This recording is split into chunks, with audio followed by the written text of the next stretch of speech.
Welcome to day 6 of this 10-part video series on rent to own. Again, I'm Smarty with eXp Realty. In this video, I'd like to share the 3 partners' coverage models of where they're buying houses and any restrictions they may have, so you're fully aware of that. The first partner, Partner A, that I've been referring to, is the Rent with a Right to Purchase program. This partner buys in the 5 major counties, so that's Philadelphia County, Chester, Delaware, Montgomery, and Bucks. They do have restricted areas in each of those counties. For example, there's parts of Pottstown they're not buying.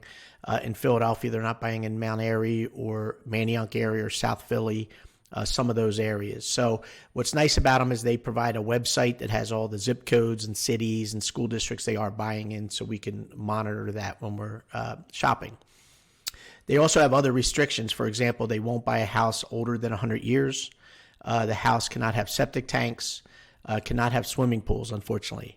They also want to make sure that the house has central air conditioning, which is a bonus for you, and that it has at least 2 bedrooms, 1.5 baths.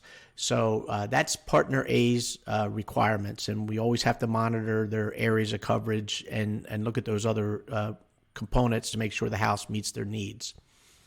Partner C, that does the cash offer rent to own program, they have a much larger coverage model, not only the 5 counties, but they also go up to like Allentown, Reading, and out to Harrisburg.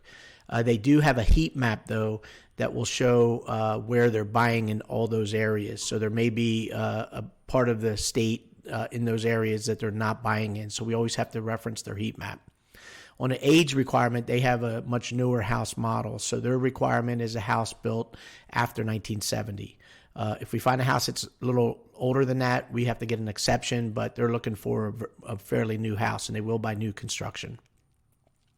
The third partner, which uses FHA financing to purchase the house, meets under the guidelines of FHA. So they will buy any house in the area as long as it's FHA compliant. So that opens up a lot more options for us. That also includes condominiums and manufactured homes. So you have a much larger type of home that we could buy. They also go up in price range. So the first 2 partners only buy between $100,000 and $400,000 right now, where Partner C will go up to homes up to the FHA guideline. In the state of Pennsylvania, it's about $432,000, I think, in that range, where they'll buy a house. The house just has to meet the FHA guidelines, and they will do inspections. So I hope this helps. It's exciting. These 3 partners are buying all over the Philadelphia area. I've helped families with all 3 partners in buying houses to meet their specific needs. It's just important that you understand when we go shopping for houses what the requirements are for each of the programs. So it depends on what program we put you in. After we talk, you'll have a more detailed discussion with us on all the filters that we need to put into our search apps so that we're only finding homes in the approved areas. I hope this video was helpful, and I look forward to talking to you on the next.